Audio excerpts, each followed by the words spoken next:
મિત્રો, આજના લેક્ચરમાં આપણે measurement instrument and control in automobile સબ્જેક્ટમાં મિકેનિકલ મેઝરમેન્ટ અંતર્ગત મેઝરમેન્ટના બેઝિક ઇન્ટ્રોડક્શનમાં જોઈ રહ્યા છીએ. તેની અંદર લાસ્ટ લેક્ચરની અંદર આપણે ચર્ચા કરી ગયા મેઝરમેન્ટ કોને કહેવાય, કેલિબ્રેશન એટલે શું, મેઝરમેન્ટ ટેકનિકની અંદર કયા કયા પ્રકારના મિકેનિકલ મેઝરમેન્ટ આવે છે. તો આજે અહીં આગળ આપણે વધારે ચર્ચા કરીશું. In several situations, however, the above quantity are not measured by purely mechanical means, but invariably measured by electrical means by transducing them into analog electric quantity. હવે અમુક પરિસ્થિતિઓ જે છે તેની અંદર જે આપણે ઉપર પ્રેશર, ટેમ્પરેચર, પછી એકોસ્ટિક, માસ, લેન્થ, ટાઈમ, ફ્લો મેઝરમેન્ટ અને એ જે ક્વોન્ટિટીની આપણે લાસ્ટ લેક્ચરની અંદર ચર્ચા કરી ગયા હતા, તો તેની અંદર અમુક એવી પણ પરિસ્થિતિ હોય કે જેમાં આપણે ડાયરેક્ટલી મિકેનિકલ મેઝરમેન્ટ સિસ્ટમનો ઉપયોગ કરી શકતા હોતા નથી. એટલે કે અમુક જે વેરિયેબલ જે છે તેની અંદર પરિસ્થિતિ કયા પ્રકારની છે, તો તેના આધારે આપણે મિકેનિકલ જે મેઝરમેન્ટ સિસ્ટમ જે છે તેનો આપણે પ્યોરલી ઉપયોગ કરી શકતા હોતા નથી. પરંતુ તેઓ હંમેશા એક સરખી મિકેનિકલ ક્વોન્ટિટીની અંદર તેનું ટ્રાન્સડ્યુસિંગ કરીને ઇલેક્ટ્રિકલ જે મીડિયા જે છે તેનો ઉપયોગ કરી અને તેનું મેઝરમેન્ટ કરવામાં આવતું હોય છે. એટલે કે જે અમુક સમય એવો પણ હોય કે જેમાં આપણે ચોક્કસાઈપૂર્વક મેઝરમેન્ટ જે છે તે મિકેનિકલ મેઝરમેન્ટ સિસ્ટમનો ઉપયોગ ના કરી શકતા હોઈએ. તો આવા કિસ્સામાં આ વખતે આપણે ઇલેક્ટ્રિકલ મેઝરમેન્ટનો ઉપયોગ કરવામાં આવતો હોય છે. આ વખતે આપણે જે અમુક તેના માધ્યમો જે છે તેનું ડિસ્પ્લેસમેન્ટ, તેનું સ્થાનાંતરિત કરી અને ટ્રાન્સડ્યુસિંગ કરવામાં આવે છે અને તેનું એનાલોગ એટલે કે એનાલોગ ક્વોન્ટિટી, જે એનાલોગ અને ડિજિટલ માધ્યમ જે છે તેની અંદર કન્વર્ટ કરવામાં આવે છે, ફેરવવામાં આવે છે. અને આ રીતે જે કોઈ પણ એનાલોગ કન્ડિશનની અંદર તેનું ટ્રાન્સફર કર્યા બાદ જે ઇલેક્ટ્રિકલ મીડિયા જે છે કે જેની મદદથી આપણે મેઝરમેન્ટ કરી શકતા હોઈએ, તો તેનો ઉપયોગ કરી અને મેઝરમેન્ટ કરવામાં આવતું હોય છે. In modern technology, the measurement of the mechanical quantity involve the use of electrical and electronic technique. હવે હાલના તબક્કામાં અત્યારે જે મેઝરમેન્ટ સિસ્ટમનો ઉપયોગ કરવામાં આવે છે કે જેને આપણે મોડર્ન ટેકનોલોજી કહીએ છીએ, તો તેની અંદર મિકેનિકલ ક્વોન્ટિટીના મેઝરમેન્ટ કરવા માટે અલગ અલગ પ્રકારની ઇલેક્ટ્રિકલ અને ઇલેક્ટ્રોનિક્સ ટેકનિક જે છે તેનો ઉપયોગ કરવામાં આવી રહ્યો છે. કારણ કે આ પ્રકારની જે ટેકનિક જે છે તેની અંદર મુખ્યત્વે વાત કરવામાં આવે તો જે ચોક્કસાઈ અને એક્યુરેસી જે છે, પ્રિસિઝન અને એક્યુરેસી, તે પૂરતા પ્રમાણમાં પ્રોવાઈડ થઈ શકે. આ ઉપરાંત અમુક જે એરર આવવાની સંભાવનાઓ હોય છે તો તે પણ આપણે એ વખતે નેગ્લિજિબલ કરી શકતા હોઈએ છીએ. કારણ કે એનાલોગ કન્ડિશનની અંદર હવે સિમ્પલી આપણે એક વાત કરવા જઈએ કે જે કોઈ પણ આપણે મેઝરમેન્ટ વર્નિયર કેલિપર્સ જે મિકેનિકલ ટાઈપ છે કે જેની અંદર આપણે જેના રૂલ બાર ઉપર રીડિંગ જે દર્શાવવામાં આવેલું છે તેની મદદથી આપણે મેઝરમેન્ટ કરીએ અને તે વખતે આપણને જે ચોક્કસ માપ મળે છે તે, અને એ ડિજિટલ ટાઈપનું વર્નિયર કેલિપર્સ જે છે કે જેના ઉપર ડિજિટ માટે આપણને એક સ્ક્રીન આપેલી હોય છે કે જેની અંદર આપણે જે કોઈ પણ ક્વોન્ટિટી મેઝર કરીએ છીએ તો તેનું યોગ્ય માપ આપણને કેટલા સુધીનું છે તે આપણે માપતા હોઈએ. તો આ બંને વખતે મિકેનિકલ મેઝરમેન્ટની અંદર જોવા જઈએ તો જે ડાયરેક્ટ આપણે મેઝરમેન્ટ કરીએ છીએ ડિજિટલ નથી, તેમાં સાદા ટાઈપમાં, સાદા વર્નિયર કેલિપરની અંદર, તો આપણે થોડીક જે ભૂલ હોવાની શક્યતા, એરર આવવાની શક્યતા રહે છે. કારણ કે આપણે જે કોઈ પણ મેઝર કરીએ છીએ તે પોઈન્ટ પછી વધીને 1 કે 2 અંક સુધી કરી શકતા હોઈએ છીએ. જ્યારે ડિજિટલી ટાઈપની અંદર ચોક્કસ કેટલું છે પહેલાની અંદર આપણે અંદાજ જ મારી શકીએ છીએ, જ્યારે અહીં આપણે અંદાજની પણ પ્રોપર રીડિંગ જે છે તે મેળવી શકતા હોઈએ છીએ. મેઝરન્ટ એટલે કે માપન, the physical quantity or characteristic condition which is the object of measurement in an instrumentation system is variously termed as measurand, measurement variable, instrumentation variable or process variable. હવે ફિઝિકલ ક્વોન્ટિટી જે છે તે અથવા તો તેની કોઈ પણ કેરેક્ટરિસ્ટિક કન્ડિશન જે છે અને તેને માટે જે કોઈ પણ ઇન્સ્ટ્રુમેન્ટ કે જે કોઈ પણ ઇન્સ્ટ્રુમેન્ટેશન સિસ્ટમનો ઉપયોગ કરવામાં આવતો હોય તો તેની મદદથી તે ઓબ્જેક્ટને અલગ અલગ રીતે મેઝર કરવામાં આવતી હોય કે જેને આપણે મેઝરન્ટ કહી શકીએ છીએ.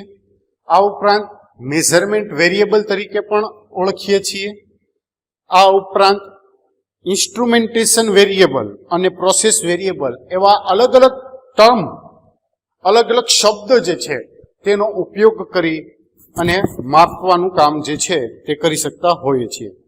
તો મેઝરન્ટ મે બી, હવે મેઝર જે માપવા માટેની જે ક્વોન્ટિટી છે તો તે કયા પ્રકારની હોય તો તેના વિશે હવે જોઈએ. First one is fundamental quantity, for example length, mass end time. Fundamental quantity કે એવા ફંડામેન્ટલ ક્વોન્ટિટી એટલે કે એવા પ્રકારની ક્વોન્ટિટી કે જેનું અસ્તિત્વ પહેલેથી જ છે, તેને મૂળભૂત ક્વોન્ટિટી તરીકે પણ ઓળખવામાં આવે છે. એટલે કે આ બધી જે ક્વોન્ટિટી જે છે, મુખ્ય ક્વોન્ટિટી જેને 7 અલગ અલગ છે, તેની અંદર આપણને માસ, લેન્થ, ટાઈમ, એમ્પિયર, એમ્પિયર એટલે કે વોલ્ટ, પ્રવાહ, પછી લ્યુમિનસ ઓફ ઇન્ટેન્સિટી, ટેમ્પરેચર અને જે એટમિક માસ જે છે, તેવા 7 અલગ અલગ ફંડામેન્ટલ ક્વોન્ટિટી જે છે તે મૂળભૂત રીતે બેઝિકલી અસ્તિત્વ પહેલેથી ધરાવતું હોય. અને નેક્સ્ટ આવે છે derive quantity, for example speed, velocity, acceleration, pressure, flow etcetera. હવે બીજી જે છે ડિરાઇવ, એટલે કે ડિરાઇવ કોને કહેવાય કે જેનો મૂળભૂત જે ક્વોન્ટિટી જે છે તેની સાથે અને તેમાં એક કરતા વધારે ક્વોન્ટિટી જોડાયેલી હોય.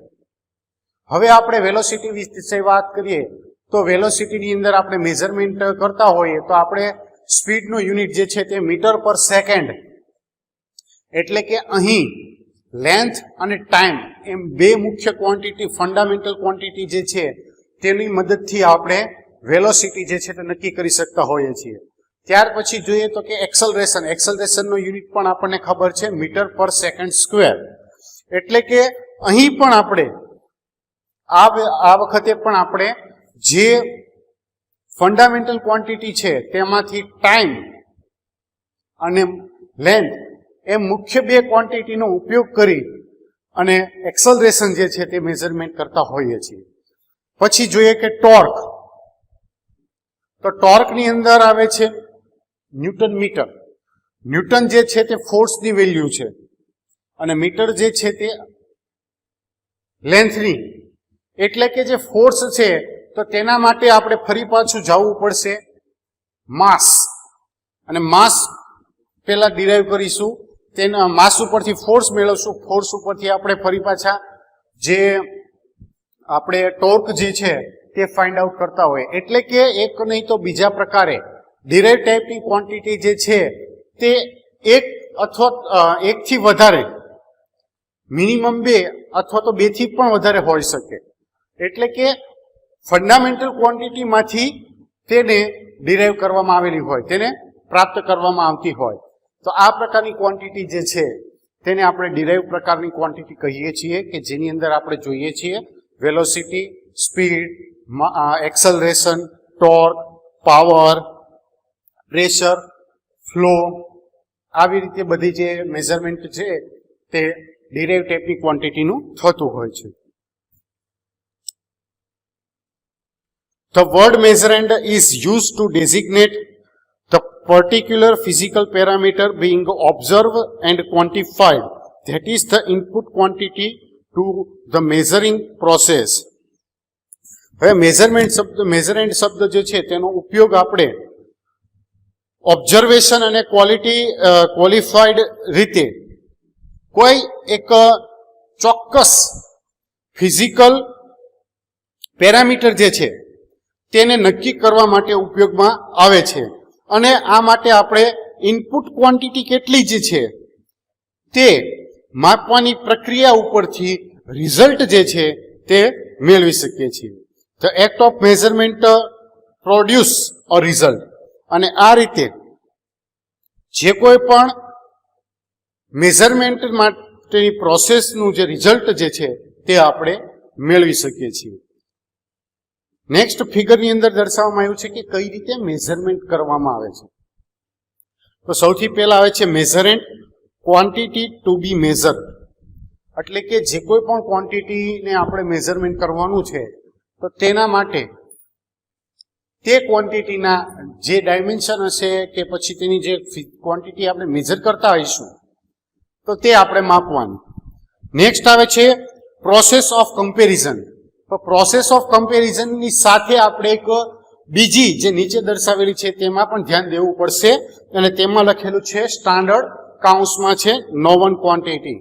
હવે જે ક્વોન્ટિટીનું આપણે મેઝરમેન્ટ કરવાનું છે એટલે કે માપન કરવાનું છે, માપવાની છે, તો તેના માટેના સ્ટાન્ડર્ડ જે છે તે પહેલેથી નક્કી કરવામાં આવેલા હશે અને આ જે સ્ટાન્ડર્ડ છે તેને રેફરન્સમાં લઈ અને જે તે ક્વોન્ટિટી આપણે મેઝર કરીએ છીએ તેનું મેઝરમેન્ટ થતું હોય છે. એટલે કે સ્ટાન્ડર્ડના જે કોઈ પણ આપણે પેરામીટર જે છે તે પેરામીટર પ્રમાણે જે તે ક્વોન્ટિટીનું આપણે મેઝરમેન્ટ કરીએ છીએ તો તે બંને સાથે રાખી અને પહેલા આપણે જે કોઈ પણ ઓબ્જેક્ટ છે તેનું મેઝરમેન્ટ કરવાનું હોય છે. ત્યાર પછી આવે છે process of comparison. Process of કમ્પેરિઝનની અંદર જે આપણે ઓબ્જેક્ટ અથવા તો પદાર્થ જે હતો તેનું આપણે મેઝરમેન્ટ કર્યું તેને અથવા તો જેના પર્ટિક્યુલર ડાયમેન્શન જે આપણને સ્ટાન્ડર્ડની અંદર દર્શાવવામાં આવેલા છે તો તે ડાયમેન્શન હશે અથવા તો તે જે ક્વોન્ટિટી હશે તે આપણે મેઝર કરી. હવે આપણે સ્ટાન્ડર્ડની સાથે તેને સરખાવવાની એટલે કે બંનેને એકબીજા સાથે કમ્પેર કરવાની. અહીં જે પ્રોસેસ થાય છે તેને આપણે કહીએ છીએ પ્રોસેસ ઓફ કમ્પેરિઝન. નેક્સ્ટ આવે છે રિઝલ્ટ કે જેને રીડ આઉટ કહે છે. રિઝલ્ટ એટલે કે આપણે જે કમ્પેરિઝન કરી અને તેના પરિણામે આપણને યસ ઓર નો એમ બે રીતે રિઝલ્ટ મળે, સાચું કે ખોટું. તો એ જે કંઈ આપણને પરિણામ દર્શાવશે તો તે માટેની આખી જે પ્રોસેસ જે પૂરી થાય તેને આપણે ફંડામેન્ટલ મેઝરમેન્ટ પ્રોસિજર તરીકે ઓળખીએ છીએ. Whereas the input to be measuring system is known as measurand and the output is called measurement. જ્યારે આપણે મેઝરમેન્ટ સિસ્ટમની અંદર ઇનપુટ જે છે તેનો ઉપયોગ કરતા હોઈએ તો તેને આપણે મેઝરન્ડ તરીકે ઓળખીએ છીએ અને જે આપણને રિઝલ્ટ મળે છે, જે આપણને પરિણામ મળે છે તેને આપણે મેઝરમેન્ટ કહીએ છીએ. હવે જો કઈ રીતે સિસ્ટમ છે તો તેના માટે અહીં નીચે પાછી એક ફિગર જે છે તે નાની બ્લોક ડાયાગ્રામ દર્શાવવામાં આવેલો છે. સૌથી પહેલા આપવામાં આવ્યું છે ઇનપુટ સિગ્નલ, ત્યારબાદ તેમાંથી મેઝરમેન્ટ સિસ્ટમ અને છેલ્લે આવે છે લાસ્ટમાં આઉટપુટ સિગ્નલ.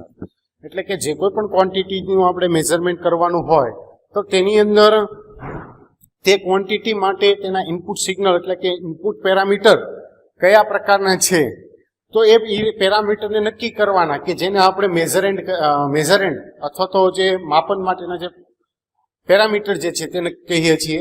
આ ઉપરાંત જે આપણે આઉટપુટ તરીકે મેળવીએ છીએ તો તેને આપણે કહીએ છીએ measurement.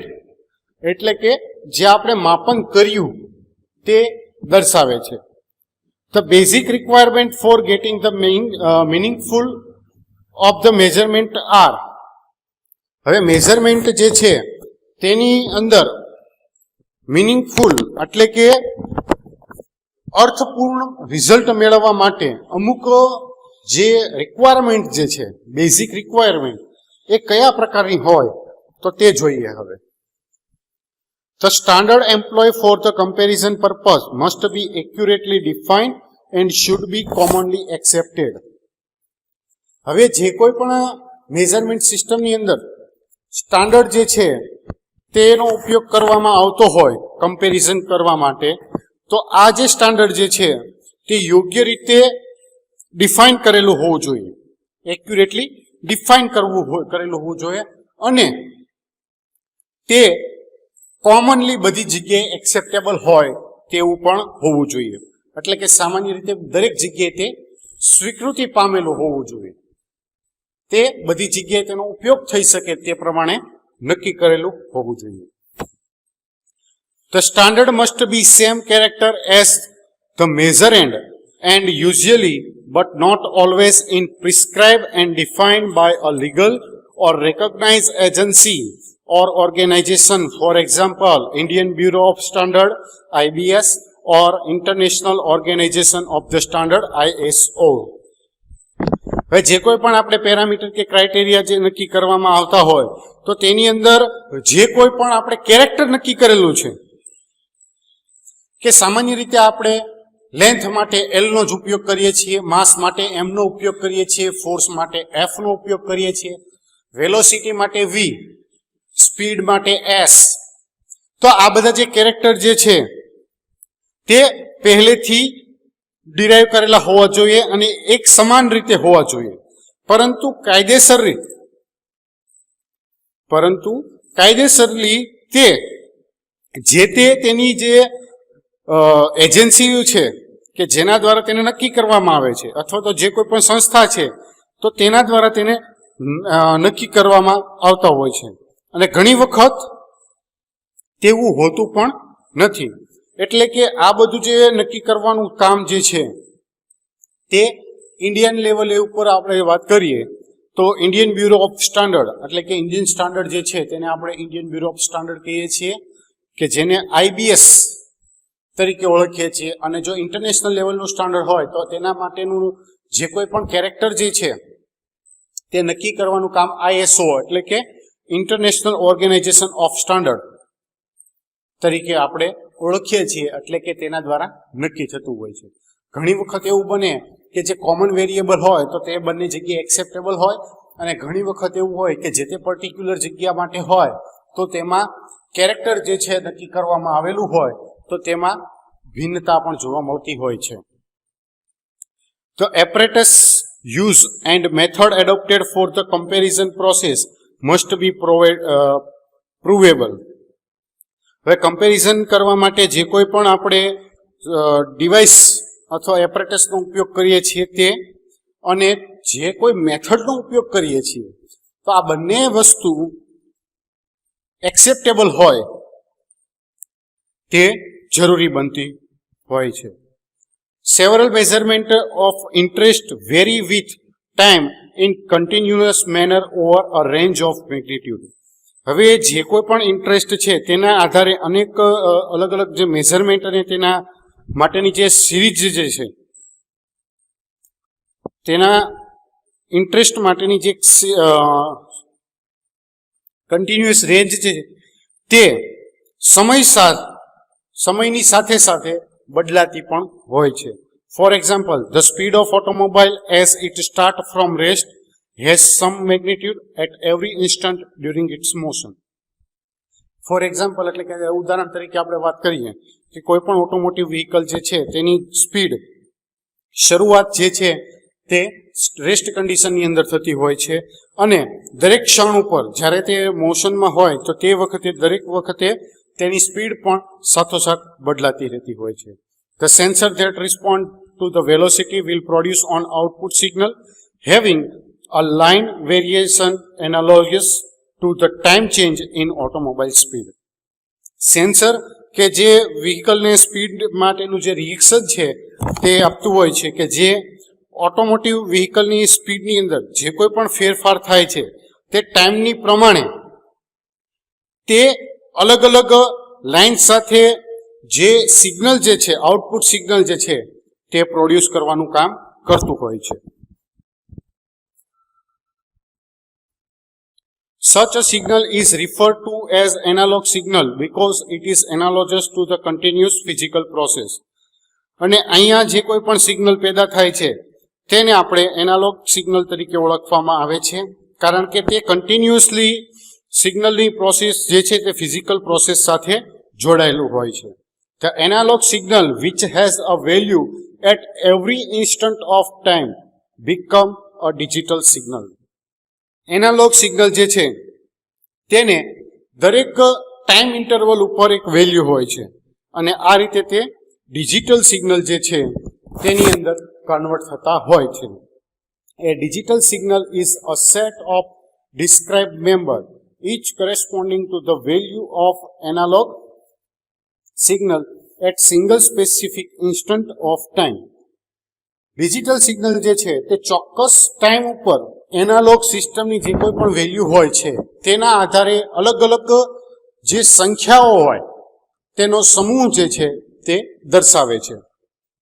The mechanical quantities such as pressure, stress, strain, temperature, fluid flow rate behave time-wise in analog manner.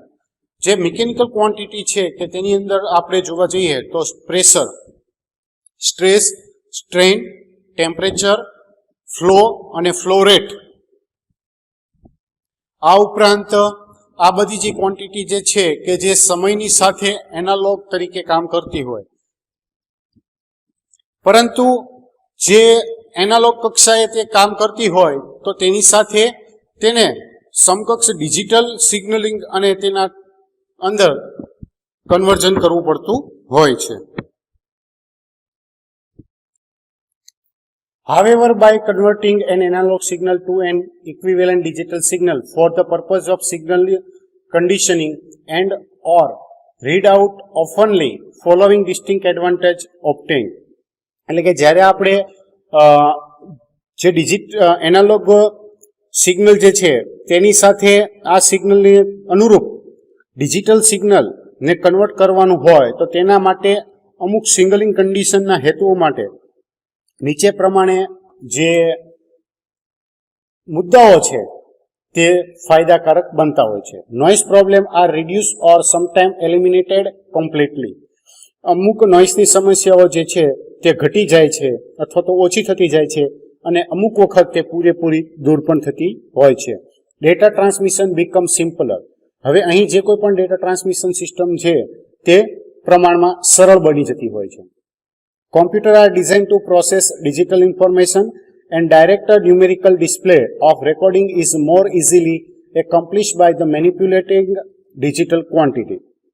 Computer જે છે તે આપણને ડિજિટલ ઇન્ફોર્મેશન પ્રોવાઈડ કરવા માટે બનાવવામાં આવેલા છે અને આ જે ડિજિટલ ક્વોન્ટિટી જે છે તેની અંદર ડાયરેક્ટલી ન્યુમેરિકલ વેલ્યુઓ જે છે તે દર્શાવવામાં આવતી હોય છે અને આ રીતે અહીં જે કોઈ રેકોર્ડિંગ છે તેની અંદર આ ન્યુમેરિકલ વેલ્યુ દર્શાવતા આ પ્રોસેસ જે છે તે ઇઝીલી પૂરી થતી હોય છે. તો આ રીતે મેઝરમેન્ટ સિસ્ટમની અંદર અલગ અલગ રીતે જે મેઝરમેન્ટના કોન્સેપ્ટ જે છે તે ધ્યાને લેવાતા હોય છે.